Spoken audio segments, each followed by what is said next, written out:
how to count music for dancing purposes, I guess that's what you would call it. I do kind of want to talk to you guys about the reasons why I count music, why I'm always like 5, 6, 7, 8, 1, 2, 3, 4, blah, blah, blah. And I know I've had people ask me about it, and people comment and like say, why are you counting? Shut up.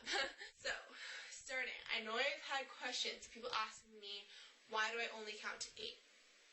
Well, it's not because we're stupid. I only know how to count to 8. For the most part, dance music has 8 counts per bar. So, that's 8 counts in total. So they might be playing 8 counts. 1, 2, 3, 4, 5, 6, 7, 8. Or it could be double time. If you've ever heard someone say, okay, double time. 1 and 2 and 3 and 4 and 5 and 6 and 7 and 8. So that's 8, but really it's 16 because it's half. 8 plus 8, 16, 1 and 2 and. Another reason why we count to 8 is because if we're dancing along, we don't want to be getting to like count 630 something and be like, was this on count 285 or is this 286? No, you do not want to get yourself into that situation. You really just repeat bars of 8 over and over, basically to make it simple, and it goes with the count of the music.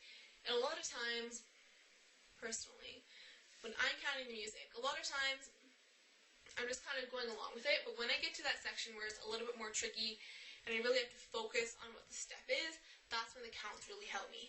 For example, in the Judas tutorial that I did, that swing section, the part in the middle where a lot of people were like, I had to practice it a lot, but I finally got it. That little part, the timing was totally different than the rest of the music. That was really important in that part of the music to really think in your mind, okay, the counts are 1, 2, and 3, 4, 5, and 6, 7, 8. See, I can still remember it because the amount of times it went over and over in my head. And the feet specifically went with the counts of the music. Sometimes vocals don't really match up to what the bass of the music is, the percussions, the instruments. Sometimes it doesn't really match up.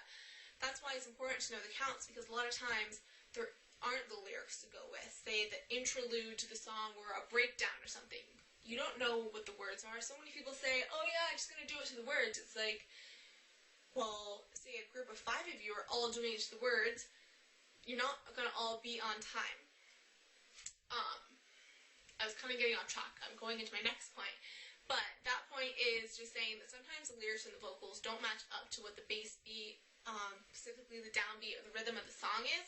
So you can really kind of get yourself lost in the dance and be all over the place when you don't know specifically what the counts are.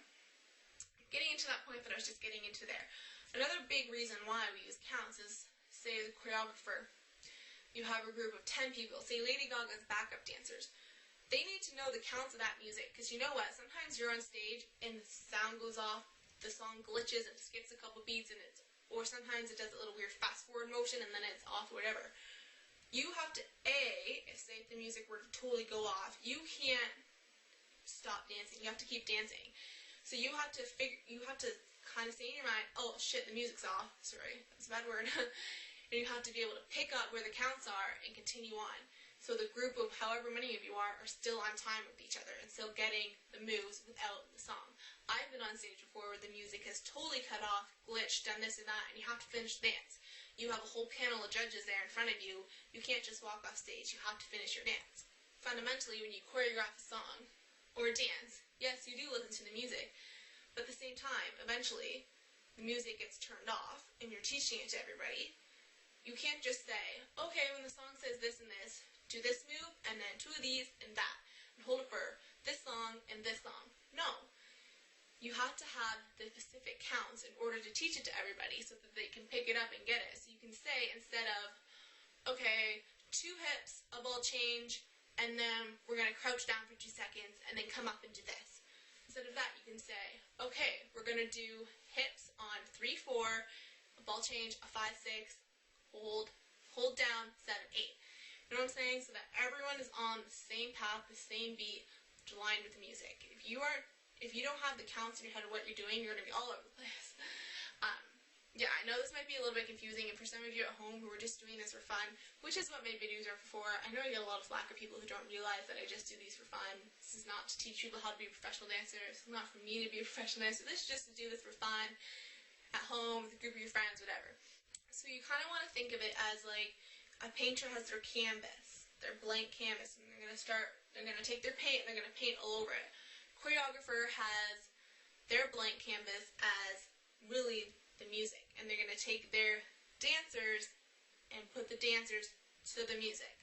And the only way that they can really match up the dancers to the music and have it all sync and play out together is to have something to connect it all. To connect it all, to connect the dances to the music, is what the counts are. To count along with the music. And don't let it trick you. Don't think that this is harder than it is. A lot of times, you just kind of got to let it go with the flow and the rhythmic of the music. A lot of times, you do dance to the words of music. I know I do, but sometimes when it comes to that tricky part and you really got to get the footing and you can't get it, that's when you have to rely on the counts to really help you through that, to really get the timing right so you're doing it. So, sorry if I confused you more than what you already were. My bad. But yeah, I just wanted to explain kind of why I count when I teach my dances to you guys. Well, they're not my dances. They're not my dances at all. But when I kind of show you guys what the moves are. So, yeah. If you have any more questions, feel free to ask me and I might be able to try to answer it. But, I definitely want to do more of these kind of educational kind of videos explaining stuff. So if you have something that you want me to explain or break down, just let me know. Because I know there's a lot of things that I say and do, or certain terms or names for a different move that I might say, and you're like, what was that? Why did you call it that? What the heck is a ball change? A chaîné? What's that? It's just turn.